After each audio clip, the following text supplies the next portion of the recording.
কিছু বলবেন? রাহুল তাকালো তার দিকে, তার মুখ খুশিতে ঝলমল করছে আজ। সে বলে উঠল, বিয়ের কথা বলে এলাম সবাইকে। ও, কার? তোমার আর আমার। ও, হোয়াট? রোদেলা চমকে উঠল। রাহুলের ঠোঁটের কোণে হাসি। ইয়েস মাই লাভ। রোদেলা অপ্রস্তুত হলো, বিয়ে পর্যন্ত চলে গিয়েছে। শিট। সে খানিকটা লাজুক হাসার চেষ্টা করে বলল, আপনি আমাকে? রাহুল হাসে লাজুক রোদেলাকে দেখে। ওর এক গালে হাত রেখে বলে উঠল, ইয়েস, আই লাভ ইউ। রাহুলের এভাবে প্রপোজটা ঠিক পোষালো না। সে আশেপাশে নজর বুলালো। ফুলদানিতে নকল গোলাপ ফুল রাখা, সে ওগুলোই নিয়ে এলো। হাঁটু মুড়ে বসলো। হঠাৎ রোদেলা ভরকাল, আমি জানি এভাবে প্রপোজ করাটা তোমার পছন্দ হয়নি। নেক্সট টাইম সুন্দর করে করব। এখন এছাড়া উপায় দেখছি না।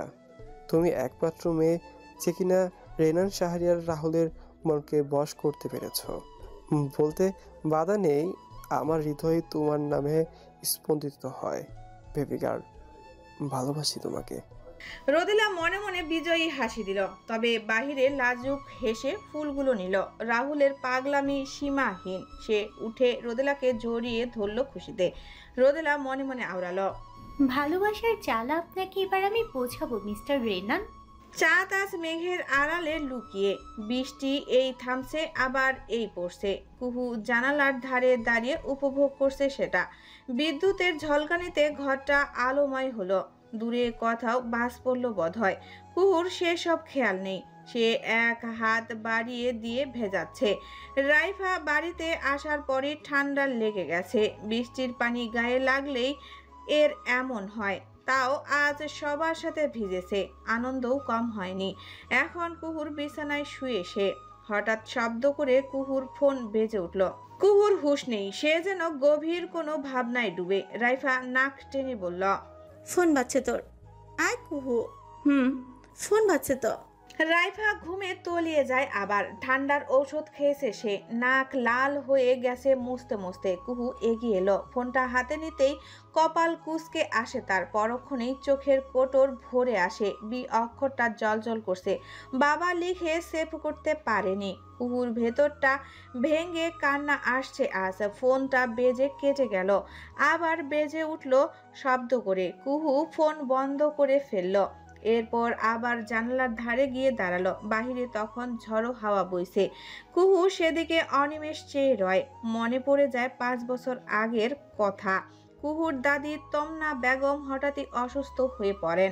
হসপিটাল ছোটাছুটি তখন তাকে নিয়ে। তন্মা বেগমের মুখে অক্সিজেনের মাস্ক। ছোট্ট কুহুর দাদির শিউরে বসে কাঁদছে।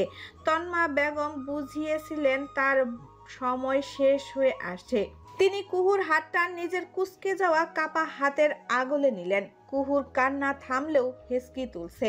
তন্মা বেগম অক্সিজেনের মাস্কটা সরালেন। কুহু বাধা দিতে নিলে তিনি শুনলেন না। শোনো মা, তোকে আজ তোর জীবনের এক কঠিন সত্য বলবো আমি। কুহু কপাল কুঁচকালো, সিক্ত চোখে চেয়ে রয় দাদির দিকে। তো তুই আমাদের বাড়ির মেয়ে না সোনা মা? কুহু বুঝে উঠতে পারছে না দাদির কথা। দাদি নেহাত পাগল হয়েছে, এসব কি ভুলভাল বকছে।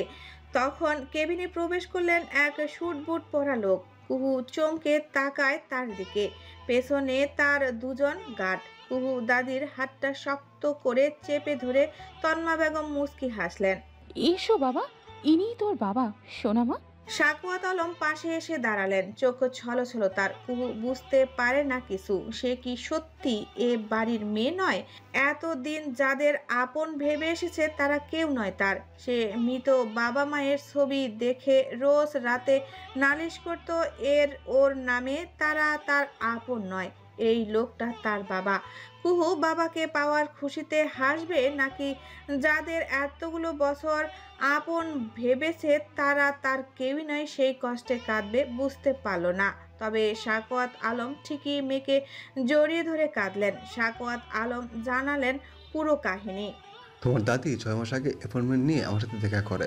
আমি প্রথমে তাকে বিশ্বাস করিনি। এরপর বললেন ডিএনএ টেস্টের কথা। ডিএনএ ম্যাচ হয়ে থম মেরেছিলাম। তিনি জানালেন তখন সব কাহিনী।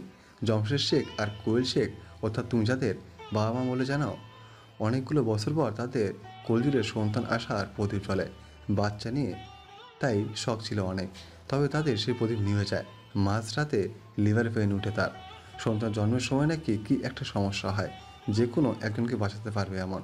ওই সময় জামশেদ শেখ স্ত্রীকে বাঁচানোর সিদ্ধান্ত নেয়, তবে স্ত্রীকে কী করে সামলাবেন তা ভেবে দিশাহারা হন।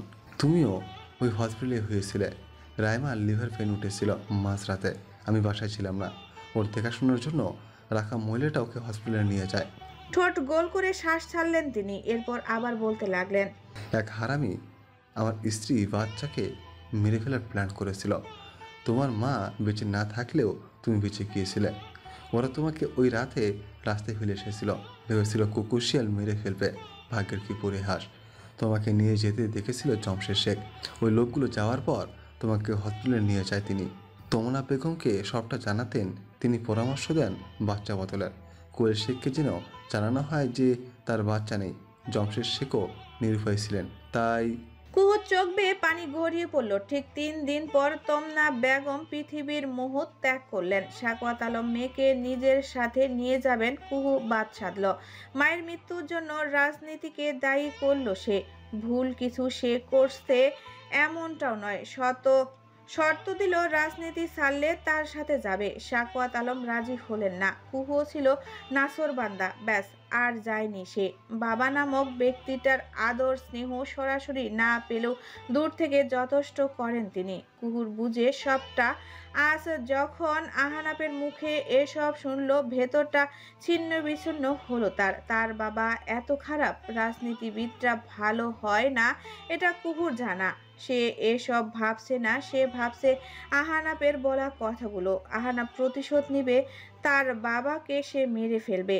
লোকটা যেমনই হোক বাবা তো, কোথাও না কোথাও একটা টান তো আছেই। কুহু অসহায় হয়ে পড়ল আজ আবার। চোখ বেয়ে নোনা জল গড়িয়ে পড়ছে তার কপালে বুঝি সুখ নেই। কাঁধে কারো স্পর্শ পেতেই চমকে উঠল। হন্তদন্ত হয়ে চোখ মুছে পেছনে ফিরে তাকালো। আয়ানকে দেখে স্বস্তির শ্বাস ছাড়ল।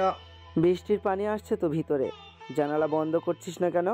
কুহু এতক্ষণে খেয়াল করলো, তাড়াহুড়া করে বন্ধ করলো জানালা। নিজেও খানিকটা ভিজেছে। আয়ান বলে উঠল, ড্রেস চেঞ্জ করে আয়, ঠান্ডা লেগে যাবে। কুহু টু শব্দটি করলো না, মানলো আয়নের কথা।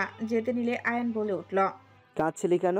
কুহু ফোঁস করে শ্বাস ছাড়লো, এরপর বলল, দুঃখেই নিশ্চয়ই, খুশিতে তো আর নয়। আয়ান কিছু বলল না। কুহু ড্রেস নিয়ে চেঞ্জ করতে যায়। কিছুক্ষণের মাঝে চলেও আসে, দেখে আয়ান এখনো দাঁড়িয়ে। কুহু সূচক শব্দ করে তা দেখে। কিছু কি বলবেন? বললেই কি শুনবি? কান তো আল্লাহ ভাত খাইতে দেয়নি, শুনতেই দিয়েছে। কান দিয়ে শোনা একটা, মন দিয়ে শোনা আর একটা। না বললে শুনবো কি করে? অদ্ভুত। আনা ভালো না, ভুলে যা ওকে। আচ্ছা। আয়ান চমকে তাকালো তার দিকে। এত সহজেই মেনে গেলি যে? কারণ কবি বলেছেন, বোকাদের সাথে তর্ক নয়, সহমত পোষণ করো, তোমার সময় বাঁচবে। আয়ান বোকার ন্যায় তাকিয়ে রইল মেয়েটার পানে। কুহু বলে উঠল, ঘুমাবো আমি। যাবেন নাকি এখানেই থাকবেন? তোকে 5 বছর ধরে আগলে রেখেছি আমি, এখন নাকি অন্যকে নিয়েই যাবে? তোর মনে হয় আমি এটা হতে দিব? এতই আগলে রাখছিলেন যে আজ একটা এক্স আছে আমার। আয়ান বিরক্ত হলো বড্ড। কথায় একটু ভয় পাবে তা না। কুহু আবার বলে উঠল, সময় আছে এখনো, নিজের রাস্তা নিজে ভাবেন। আমার রাস্তায় আইসেন না, গোবর ঠেসে দিব একদম। আয়ান দাঁড়ালোই না আর। কথা বলাটাই ভুল এর সাথে। কুহু হাসে ঠোঁট বাঁকিয়ে, বিড়বিড় করে বলে, যত সব পচা বাঙ্গি। জিনিসগুলো ঠিক মতো পাচার করতে পেরেছিস? অন্ধকারে মোড়া নিস্তেজ ঘরটায় লোকটার বলা কথাটা তীব্র শোনালো। সামনে দাঁড়িয়ে থাকা গাতটা কাঁপা কাঁপা স্বরে বলল, বস, ও এবারেও? গুলির শব্দ। অসম্পূর্ণ রয়ে গেল গাটের কথা। যত সব রাম ছাগল পুষছি আমি। তখন কেউ একজন প্রবেশ করলো কক্ষটাতে। গাটটার দেহ ডেঙ্গিয়ে এলো সে। পার্টনার কেমন আছো? কতগুলো দিন পর তোমাকে দেখলাম, বুকে এসো পার্টনার। ফাজলামো করবে না নওশাদ, মেজাজ খারাপ আছে। সে আর নতুন কি? নওশাদ আহমেদ আয়েশ করে বসলেন। দুর্দান্ত খবর এনেছি আমি। কি খবর? নওশাদ আহমেদ বাঁকা হাসলেন। তুমি জানতে কুহু সাখাওয়াতের মেয়ে? আহান শাহরিয়ার তিরিক্ষ মেজাজে প্রশ্নটা করল। আহানা ভনিতাহীন স্বরে বলল, হ্যাঁ। ওর মেয়ে বেঁচে আছে? আর তুমি জানলে কিভাবে সেটা বলো? সাখাওয়াত নিজে আমার কেবিনে এসেছিল আজ সকালে, থ্রেড দিয়ে গেছে আমাকে। ভয় পেয়েছো? আহান শাহরিয়ার সূচক শব্দ করলেন। আহানা বলল, আগুন নিয়ে খেলতে ভালোবাসি আমি। Don't you know that? সে কোনোদিন মানবে না তোমাকে। আহানাব শব্দটা শুনে হো হো করে হেসে ফেলল, যেন জোক শুনছে। ঘর জামাই থাকবো যে ওনার আমাকে মানতেই হবে? আহান শাহরিয়ার কিছু বলতে চাইছে কিন্তু পারছে না যেন। শেষমেশ চোখ বুজে বলেই ফেললেন, কুহু যে দর্শিতা তুমি জানো? জানি। হোয়াট? আহান শাহরিয়ার ভরকালেন। আহানাব কোলের ল্যাপটপটা বন্ধ করলো, এরপর বলল, চেঁচাচ্ছ কেন? তুমি জানো মানে? এই এত বড় একটা mister Ahaan Shahriar, by any chance আপনি আমাকে ওর বিরুদ্ধে উস্কাতে তো আসেননি? আহান শাহরিয়ার ফোঁস করে শ্বাস ফেলতে ফেলতে বলল, তুমি ওর সাথে সম্পর্ক রাখবে না। আপনার মনে হয় আমি আপনার কথা শুনবো? আহানাফ। আহান শাহরিয়ার রাগলেন আজ। আহানাব বলে উঠল, ওর সম্পর্কে কোনো বাজে কথা আমি শুনতে চাই না। সে ধর্ষিতা নাকি I don't care, I want হার। প্রতিশোধ নিতে? আহানাব হাসলো রহস্যময় হাসি। আহান শাহরিয়ারের দিকে তাকিয়ে বলল, আপনি আসতে পারেন এখন। তুমি কি মেয়েটাকে ঠকাতে চাচ্ছ? ঠকবাজি, ধান্দাবাজি এসব আপনাদের মতো রাজনীতিবিদদের কাজ। আহান শাহরিয়ার কিছু বলতে চাইলেও বলল না। নিজের মাথা গরম, একমাত্র ছেলে তার, এমন মেয়েকে বিয়ে করবে, মানতে পারছে না। অপমানটা হজম করে নিল তাই। টাইয়ের নট ঢিলে করতে করতে হনহন করে চলে গেলেন। আহানাব উঠে দাঁড়ালো। দেওয়ালের একটা পাশে কুহুর ছবি দিয়ে ভর্তি, মাঝে কুহুর বিরাট একটা ছবি, যেটাতে কুহু মেরুন রঙের শাড়ি পরে আছে, ভার্সিটির দিন পরে গিয়েছিল যে শাড়িটা, আর চারপাশে ছোট্ট মাঝারি আকার ছবি, বোঝাই যাচ্ছে অনাকাঙ্ক্ষিতভাবে তোলা ছবি। সেদিকে এগিয়ে যায় আহনাব। কুহুর বড় ছবিটার দিকে হাত বাড়িয়ে ছুঁয়ে দেয় সেটা। তুমি আমার হাতিয়ার হবে তিলোত্তমা। তোমাকে মারতেও হাত কাঁপতো না আমার, কিন্তু ভাগ্যের কি পরিহাস, সে আর সম্ভব নয়। আহনাব ছবিটাতে মাথা রাখে, যেন কুহুর ঘাড়ে মুখ গুজে দিয়েছে সে। ওভাবেই বলল, হুম, মারবো তোমাকে। তুমি মরতে চাইবে আমার কাছে, নিজ থেকে বলবে আহনাব কিল মি প্লিজ। আহনাব শেষের কথাটা একটু ঢং করে বলে হেসে ফেলল। বদ্ধ ঘরটাতে তার হাসির শব্দ দেওয়ালের কোনায় কোনায় বাজল। সূর্যের তাপ চারিদিকে ঝলসে যাওয়ার উপক্রম। কুহু আর রোদেলা ভার্সিটিতে এসেছে আজ। এক একজন ঘুরে ঘুরে দেখছে ওদের, যেন নতুন কোনো প্রাণী ওরা। অবশ্য এত দিন পর আসাটাই যেন এর কারণ, এটা ভালো করেই বুঝলো। দুজন বকর বকর করতে করতে যাচ্ছিল। হঠাৎ কুহুর নজর দূরে দাঁড়িয়ে থাকা আহনাবের দিকে গেল। পরনে ব্ল্যাক শার্ট আর জিন্স, ঠোঁটের কোণে সিগারেট খাচ্ছে আর কিছু ছেলেকে ধমকাচ্ছে কি একটা নিয়ে। কুহু সরু চোখে তাকিয়ে রইল সেদিকে। রোদেলা ওকে থামতে দেখে নিজেও থামলো, কপাল কুঁচকে বলল, কি হলো, ক্লাসে চল। তুই যা, আমি আসছি। তুই কোথায় যাবি? আসছি আমি, তুই যা। রোদেলা কথা বাড়ালো না আর, বিড়বিড় করতে করতে চলে যেতে লাগলো। কি একটা ভেবে পেছনে ঘুরলো। আহনাবকে দেখতেই থমকালো। পরক্ষণেই নিজের উপর হাসলো। সে তার নয়, এটাই সত্য, আর এটাই তাকে মানতে হবে। আহনাবের দিকে তাকে মনে মনে বলল, আপনি আমার ভাগ্যে না থাকলেও হৃদয় থেকে যাবেন সর্বদা আহনাব ভাই। দীর্ঘশ্বাস ছেড়ে সে আবার হাঁটা শুরু করলো। ভবিষ্যতে যদি আর র্যাগিং করতে দেখি, থাপড়ে জমের বাড়ি পাঠিয়ে দিব, আন্ডারস্ট্যান্ড? সামনে দাঁড়ানো তিনটা ছেলে ভয়ে ভয়ে মাথা ঝাঁকালো। দোস্ত তোর ফটো সে আসে। নাতাশা চাপা স্বরে বলল কথাটা। আহনাব কপাল কুঁচকালো, মুখ থেকে ধোয়ার কুণ্ডলি ছেড়ে বলল, বুঝিনি। আদিত ইশারায় পিছনে তাকাতে বলল। আহনাব কপাল কুঁচকে পিছনে ফিরল। কুহু বুকে হাত ভাঁজ করে দাঁড়িয়ে। আহনাব চমকে উঠে তাকে দেখে। হাতে রাখা সিগারেটটা তৎক্ষণাৎ ফেলে দিয়ে মেকি হেসে বলল, আরে তিলোত্তমা তুমি? আদিতটা মুখ চেপে হাসে। একটু আগে ধমকাধমকি করা ছেলেটা এখন তোতলাচ্ছে একটা মেয়েকে দেখে। শখের নারীর কাছে সব পুরুষই বিড়াল, এই প্রমাণ আজ হাতে নাতে পেল তারা। এদিকে আহনাবকে তোতলাতে দেখে ছেলে তিনটা চমকে গেল যেন। আহনাব ওদের দিকে কঠোর দৃষ্টি নিক্ষেপ করে যেতে বলতেই ওরা দৌড়ে পালালো। আহনাব কঠোর ভাবটা বর্জন করে নমনীয় স্বরে বলল, কিছু বলবে তিলোত্তমা? আরিফ না তো, চল আমরা বরং একটু খাওয়া খেয়ে আসি।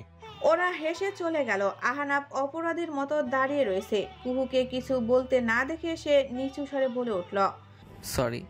সিগারেট ছাড়বেন না তাই না? সে তো আমার প্রথম প্রেমিকা, তাই ছাড়তে কষ্ট হয়। কুহুর পায়ের রক্ত মাথায় উঠে গেল এটা শুনে। তোর প্রথম প্রেমিকারে নিয়েই থাক তাহলে, আমার পিছে আসবি না আর। কুহু কথাটা বলে চলে যেতে নাই। আহনাফ ওর এক হাত ধরে ফেলল। কুহুর তুই তুকারি আজ পরোয়া করলো না, সে বলে উঠল, এই না। কুহু হাত ঝাটকা মেরে চলে গেল। ছেড়ে দিব প্রথম প্রেমিকাকে তিলোত্তমা, সরি। ওই আহনাফ পেছনে ডেকেও কাজ হলো না, নিজেকে গালি দিল। কুহু আর রোদেলা ভার্সিটির থেকে বেরিয়েছে সবে। আবহাওয়াটা আজকাল গিটগিটির চেয়েও খারাপ পরিচয় দিচ্ছে। রৌদ্র উজ্জ্বল আকাশ এখন কালো মেঘে ঢেকে। রোদেলা বলে উঠল, এই যা, গাড়ি আসেনি এখনো, বৃষ্টি আসবে বলে মনে হচ্ছে। হঠাৎ তখন তাদের সামনে কালো রঙের একটা গাড়ি এসে থামে। রোদেলা জানে কে এসেছে। রাহুল হাসি মুখে নেমে এলো। কুহু বিরক্ত হলো ওকে দেখে। রাহুল বলে উঠল, আমি নিতে এলাম আজ, প্লিজ আসুন ম্যাডাম। গাড়ির এক পাশের দরজা খুলে বলল সে। কুহু মনে মনে ভেঙ্গালো ওকে। শালা নির্লজ্জ খাটাস একটা, রোদও যে কি করছে। আহনাফের সাথে কথা বলে এই বিয়ে আটকানো লাগবে। এত বড় ভুল হতে দেয়া যাবে না। কুহুকে আমি আছি, তোরা যা। আহনাফ পেছন থেকে এসে বলল। কুহু ওকে ভেঙ্গালো মনে মনে। রোদেলা মাথা নাড়িয়ে গাড়িতে উঠে পড়ল। নিমিষেই গাড়িটা অদৃশ্য হয়ে গেল। দূর থেকে তা দেখে রাফি ফুঁসতে লাগলো। রাগের চেয়ে কষ্ট হচ্ছে, চোখ ঝাপসা হয়ে যাচ্ছে। আহনাফ দেখলে নির্ঘাত মারত তাকে এর জন্য, কিন্তু রাফিরই বা কি দোষ? চোখের পানি যে কথা শুনে না তার।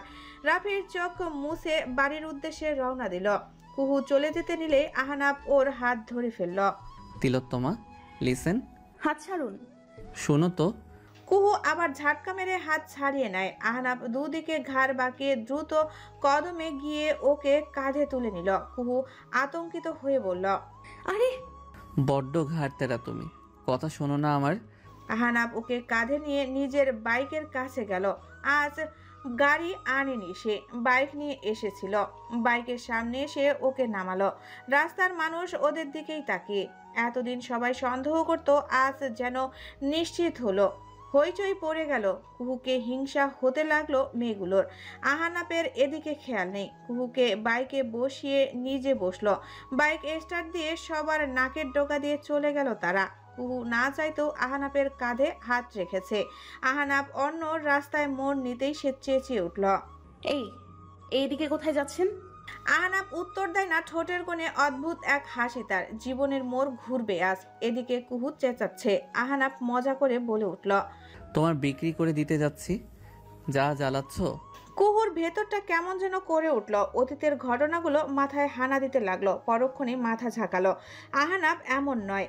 মিনিট খানেক বাদে আকাশ ভেঙে বৃষ্টিটা দল বেঁধে নামলো। আহনাফ একটা দোকানের এখানে গিয়ে বাইক থামালো। দুজন নেমে ছাউনির নিচে গেল। বৃষ্টি যেন নিচ থেকে আহনাফকে সুযোগ করে দিল আজ। কুহু ভিজে গিয়েছে অল্প স্বল্প। আহনাফ দেখলো তার তিলোত্তমাকে। বৃষ্টির কণাগুলোর প্রতি হিংসা হলো তার। সে এখনো তাকে ঠিকমতো স্পর্শ করতে পারেনি, অথচ এরা করে ফেললো। পরক্ষণেই ভাবলো আর তা কিছুক্ষণ, সুযোগ নিজে এসে হানা দিবে তখন। তার ভাবনার মাঝেই হঠাৎ পাশের চায়ের দোকানের কিছু ছেলের বিশ্রী কথা কানে এলো। মেয়েটার ক্যামেরাটা দেখো না মামা, ইস মাখন। পাশের ছেলেটা বলে উঠল, একে আজকে লাগবেই রে, করা মাল। কুহু ওড়না দিয়ে নিজেকে ঢাকার প্রয়াস চালালো। আহনাফের হাত মুষ্টিবদ্ধ হলো। সে এগিয়ে যেতে নিলে কুহু বাধা দিল, কিন্তু সে শুনলো না। গিয়ে একটা নাক বরাবর ঘুষি মেরে বসলো। কুহু চমকে মুখে হাত দিয়ে ফেললো। ছেলেটা চেতে বলল, এই তোর এত বড় সাহস, তুই আমার। আহনাফ আরেকটা ঘুষি মারলো।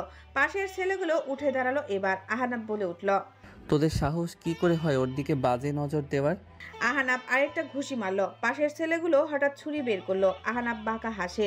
তাকে ছুরি দিয়ে আঘাত করতে নিলে সে একটাকে লাথি মারলো। মারামারি লেগে গেল। ছেলেগুলো আহনাফকে মারছে তো আহনাফ ওদের মারছে। এক পর্যায়ে একটা ছেলে আহনাফের হাতে ছুরি দিয়ে আঘাত করে বসে। আহনাফ মৃদু আর্তনাদ করে ওঠে। ছেলেগুলো এবার এলো পাথারি মারতে লাগলো ওকে। এতগুলো ছেলের সাথে পারা সহজ কথা নয়। কুহু চমকে উঠল। সে এগিয়ে এলো। আহনাফ কাতরাচ্ছে। ছেলেগুলো বিশ্রীভাবে হাসলো। একটা ছেলে কুহুকে ধরতে গেলে লিডার ছেলেটা বলে উঠল, ধরবি না, আমার গায়ে হাত তোলা না? চম্পল পাটোয়ারির গায়ে হাত দিয়েছে ও, কাজে ডেকে আন। ভাই আপনি বিয়ে করবেন মাইয়াটারে? আমি না, ওদের বিয়ে দিব। গ্রামের লোকেদের ডেকে নিয়ে আয়, নষ্টামি করতে গিয়ে ধরা পড়েছে বলে বিয়ে দিয়ে দিব এদের। সম্মান ধুলোই মেশাবে এদের।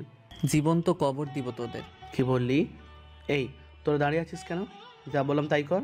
ধমকে উঠল চপ্পল। একজন বলে উঠল, আচ্ছা চপ্পল ভাই।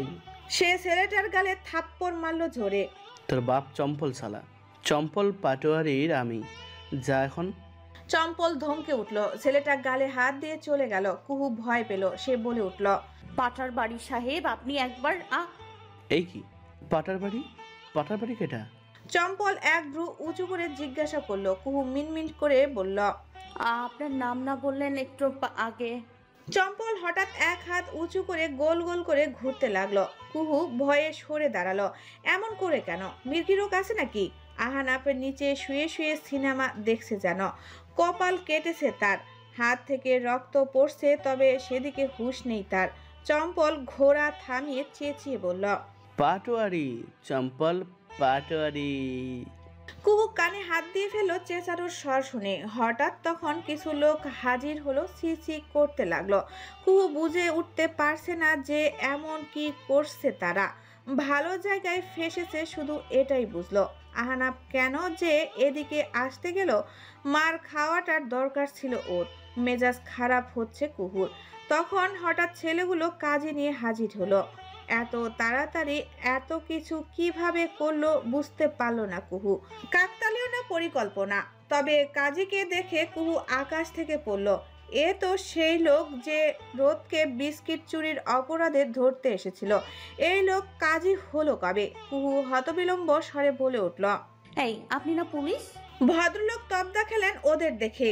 সেবার টাকা দিয়ে তাকে পুলিশ সাজিয়ে নিয়ে গেছিল। যাকে ধরতে গিয়েছিল তার সাথে মেয়েটা না এটা?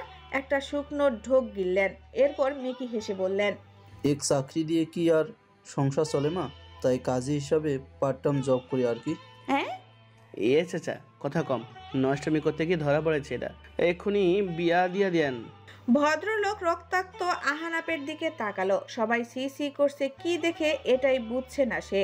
সি বলার কারণটাই পেলেন না তিনি। তবে চম্পলের মুখের উপরেও কিছু বলতে পারলেন না। আহানাপের দিকে তাকাতেই মায়া হলো। তখনই তাকে চমকে আহানাপ চোখ মারল তাকে। চমকে উঠলেন তিনি। ঘটনা বুঝতে আর বাকি রইল না। কুহু এদিকে লোকজনদের বোঝাচ্ছে যে তারা ভুল। তারা তখন বলল বেশি কথা বললে ভিডিও করে ভাইরাল করে দিবে। কুহু তেতে বলে উঠল, ওই চপ্পর পাটার বাড়ি সাহেব, রাগ উঠায়েন না কিন্তু আমার। চম্পল আবার এক হাত উঁচু করে গোল গোল ঘুরতে লাগলো। রাগ উঠলে নাকি এমন করে সে? কুহু বলল, এই লোকের মির্কি রোগ আছে, ভালো একটা যেন ডাক্তার দেখায়। এ কথা শুনে চম্পল টর্নেডোর মতো ঘুরতে লাগলো। কুহু ও মাগো বলে পিছিয়ে গেল। মুষলধারে বৃষ্টি পড়ছে বাহিরে। তাদের বিয়ের সাক্ষী হয়ে রইল বোধহয় এই বৃষ্টি। রাস্তার মাঝেই আহানাপ আর কুহুর বিয়ে পড়ানো হলো। কুহু নিস্তব্ধ হয়ে বসে রয়েছে চায়ের দোকানের প্রেসটাতে। আহানাপ পাশেই বসে। বিয়ে দিয়েই লোকগুলো উধাও হয়ে গেছে। চম্পল যাওয়ার আগে পেছনে ঘুরে তাকালো। আহানাপের দিকে তাকিয়ে চোখ মারে বিনিময়ে আহানাপ হাসে। চাওয়ালা বলে উঠল, ক্ষমা করবেন, চম্পলের সামনে কথা বলার ক্ষমতা আমার মতো মাইন্ডসের নাই, তাই কিছু বলতে পারলুম না। আহানাপের ঠোঁটের কোণে অদ্ভুত এক তৃপ্তিময় হাসি ফুটে রয়েছে। কুহু বলে উঠল, আপনাদের এখানে যদি আর এসছি আমি, শালা বাঙ্গির এলাকার শাওমিম মার্কা মানুষ, সেটভাঙ্গা একটা এলাকা।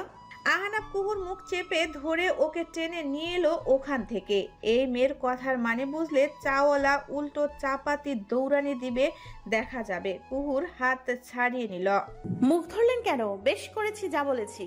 পর মুহূর্তে কাঁদো কাঁদো স্বরে বলল, মানুষকে কি বলবো এখন? এটা বলবো যে কট ম্যারেজ হয়েছে। আহানাপ ঠোঁট চেপে হাসে। এরপর বলে, লাভ ম্যারেজ অ্যারেঞ্জ ম্যারেজ তো সবাই করে, আমরা না হয় কট ম্যারেজই করলাম। কত টাকা বেঁচে গেল জানো? মজা করছেন আপনি? বিয়ে হয়ে গেছে আমাদের, বুঝতে পারছেন কিছু? কি বুঝতে বলছো? আহানাপ ঝুঁকে বলল কথাটা। কুহু এমনিতেই রেগেছিল, এখন আহানাপের মজা তার ভাল লাগছে না। সে নিজের মাথা দিয়ে একটা বাড়ি মারল, ব্যথা অবশ্য নিজেই পেল। আহানাপের কাটা জায়গায় লেগেছে আঘাতটা। সে চমকে আর্তনাদ করে উঠল। আহ তিলোত্তমা, বলেন তো। কুহু কথাটা বলেই বৃষ্টির মাঝে হাঁটা ধরে। আহানাপ ব্যথার জায়গাটা মালিশ করে হাসে। আহনাফ শাহরিয়ারের সাথে লাগতে আসার আগেই হেরে গেল বেচারা আমার সম্বন্ধী আয়ান। তোমার প্ল্যান তৈরির আগেই আমি বিবাহ করে ফেলেছি বৎস। এবার নিয়ে দেখাও আমার বউকে। উচ্চস্বরে হাসে আহানাপ। নাতাশা আয়ানের অস্বাভাবিক আচরণ সম্পর্কে বলেছিল তাকে। একই ছাদের নিচে থাকে আয়ান আর কুহু। আহানাপ রিস্ক নিতে চাইল না। তাড়াতাড়ি বিয়ে করার আর কোনো উপায় সে পায়নি। এবার তিলোত্তমাকে আর কেউ নিতে পারবে না। এই প্ল্যান সম্পর্কে কেউ জানতো না, নিজে নিজে করেছে সব। আহানাপ তৃপ্তির হাসি হাসে আজ, ছুট লাগায় তার তিলোত্তমার পেছনে। না না, যেভাবেই হোক সুহাসিনীকে আমার করতেই হবে। আয়ান একটা খাতা নিয়ে এসে বসলো। ফাঁকা ফাঁকা করে এক সারিতে 3টা নাম লিখলো, আয়ান, কুহু, আহানাপ। কি একটা ভেবে সে রোদেলার নামটাও লিখলো। গভীর ভাবনায় মগ্ন হলো।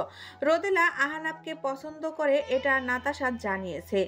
রাতে সবটা বলেছে তাকে। আহানাপ কুহুর ব্যাপারটাও অনেক বুঝ দিল মেয়েটা তাকে। সত্যি সে বন্ধু হিসেবে অসাধারণ। আয়ান ভাবলো আহানাপকে জানিয়ে দেবে যে কুহু একজন ধর্ষিতা। এমন মেয়েকে সে নিশ্চয়ই বিয়ে করবে না। আহানাপ নামের উপর গোল দাগ দিয়ে লেখলো প্ল্যান এ। প্ল্যান বি হিসেবে রোদেলাকে ঠিক করলো। রোদেলা কুহুকে বোঝালে কুহু ঠিক বুঝবে। বন্ধুর ভালোবাসা সে কেড়ে নিবে না নিশ্চয়ই। রোদেলার নামের উপর গোল দাগ দিয়ে লিখলো প্ল্যান বি। প্ল্যান সিও ঠিক করে নিল সে। সাবধানের মান নেই। প্ল্যান সি হিসেবে ভয়ঙ্কর একটা জিনিস ভাবলো। শুকনো ঢোক গিল নিজের নোংরা পরিকল্পনার কথা ভেবে। কুহুর কোনো পার্সোনাল পরক্ষণেই চোখ বুজে দুদিকে মাথা নাড়ল। না না, আশা করা যায় এটা প্রয়োজন পড়বে না। জোরে জোরে শ্বাস নিয়ে নিজেকে বোঝালো সে। কুহু শুধুই তার সুহাসিনী। নিজের নামের সাথে কুহুর নামটা একটা দাগ দিয়ে মিল করালো। আহানাপের নামটা কলম দিয়ে ঘষে ঘষে কাটলো। মুচকি হাসলো। এরপর হঠাৎ তখন হুড়মুড়িয়ে রাইফা প্রবেশ করলো তার কক্ষে। হকচকিয়ে গেল সে। খাতাটা বন্ধ করতে পারল না, উল্টো করে রাখলো। কি হয়েছে আপু? রাইফার চোখ মুখে আতঙ্ক। সে বলে উঠল, কুহুর বিয়ে হয়ে গেছে। কল করেছিল মাত্র। রাইফার কথাটা ব্রেনে সেট হতে সময় লাগলো না তার। মাথাটা চক্কর দিয়ে উঠল। পরক্ষণেই হেসে বলল, মজা করছো তাই না? ও তো ভার্সিটি গেছে। কট ম্যারেজ, ভুল বুঝাবুঝি না কি যেন। আয়ান নিস্তব্ধ হয়ে গেল। কট ম্যারেজ? ঘন ঘন আক্ষি পলক ঝাপটালো সে। সুহাসিনীর বিয়ে হয়ে গেছে। কার সাথে হলো সে আর তার নেই। সে যে প্ল্যান করলো এতক্ষণ। বাপ্পারাজের মতো বলতে ইচ্ছা হলো। না, আমি বিশ্বাস করি না, আমি বিশ্বাস করি না। আয়ানকে একইভাবে বসে থাকতে দেখে রাইফা এগিয়ে গেল। ওর বাহুতে ধাক্কা মেরে বলল, এই আয়ান। আয়ান ঢলে পড়ল। রাইফা হকচকিয়ে গেল। আয়ানের হাতের খাতাটা খসে পড়ল নিচে। এতক্ষণ ধরে বানানো চারটা দেখা গেল। রাইফা কপাল কুঁচকে তাকালো সেটা। এরপর কপাল চাপড়ে বলল, প্ল্যান তৈরির আগেই বিয়ে শেষ। এটা দিয়ে এবার কুহুর বাচ্চার পা মুছিস তুই, গর্ধব। আমার বাসায় দিয়ে আসুন আমাকে, আপনার ফ্ল্যাটে যাব না আমি। আহানাপ বাইকটা পার করে এসে দাঁড়িয়েছিল। কুহুর কথা শুনে বলল, now you R my wife. আমার সব কিছু এখন তোমার। তাই আপনার না বলো আমাদের ফ্ল্যাট। কুহু কিছু বলে না। আহানাপ ওর হাতটা ধরল। কুহুর অবস্থা বুঝতে পেরে বলল, ভরসা নেই আমার উপর? না থাকলে কবুল বলতাম না। আহানাপ সন্তুষ্ট হয় উত্তর শুনে। ভেতরটা ফুরফুরে হয়ে গেল। তাহলে ভিজে আছি, বাসায় গেলে চেঞ্জ করতে পারতাম। আহানাপ হাসলো। কুহু বুঝে না এই হাসির অর্থ। লিফটে উঠলো তারা। কুহুর অস্থিরতায় ঠোঁট কামড়াচ্ছে। রাইফা আপুকে তো বললো সবটা, কি বুঝলো আল্লাহ জানে। লিফটের দরজা খুলে গেল। আহানাপ ওকে নিয়ে নিজের ফ্ল্যাটের সামনে আসে। বেল বাজলো না। রাফি অসুস্থ, যদি ঘুমিয়ে থাকে। অসুস্থ বিধায় আর যেতে দেয়নি সে। দরজা খুলে প্রবেশ করতেই আহানাপ মৃদু চিৎকার করে পেছনে সরে যায় 2 কদম। কুহু চিৎকার করে ভয়ে জাপটে ধরল আহানাপকে। সামনের দৃশ্য দেখে আহানাপের নিজেরই পরাণ যায় যায় অবস্থা। এক হাতে কুহুকে জড়িয়ে বড় বড় চোখ করে সামনে তাকিয়ে অন্য হাত বুকে হাত দিয়ে শ্বাস নিচ্ছে সে। পর্দা টেনে অন্ধকার করা ঘর, ফ্লোরে পাউডার দিয়ে একটা স্টার মার্কা, যার চারিদিকে রোদেলার নাম লেখা, স্টারের মাঝে রাখা মোমবাতি, আর চারিদিকে রাফি ঘুরে ঘুরে নৃত্য করছে আর কিছু জপছে। হাতে কিসের পাতা যেন, পরনে কালো রঙের আলখাল্লা টাইপ কিছু, মাথায় টুপি। আজ তো এক পীর বাবা সেজেছে যেন। রোদেলাকে নিজের প্রতি আকৃষ্ট করতে এছাড়া আর উপায় পেল না ছেলেটা। ইউটিউবে সার্চ দিয়ে ভরে ফেলেছে কিভাবে শখের নারীকে নিজের প্রতি আকৃষ্ট করাবো। লিখে লিখে এই পন্থা পেল তখন। ভার্সিটি থেকে এসেই এভাবে নেচে চলছে সে। 2 ঘন্টার মতো হবে। তাও যদি রোদেলা তার হয়, তবে আহানাবকে এই সময় সে আশা করেনি।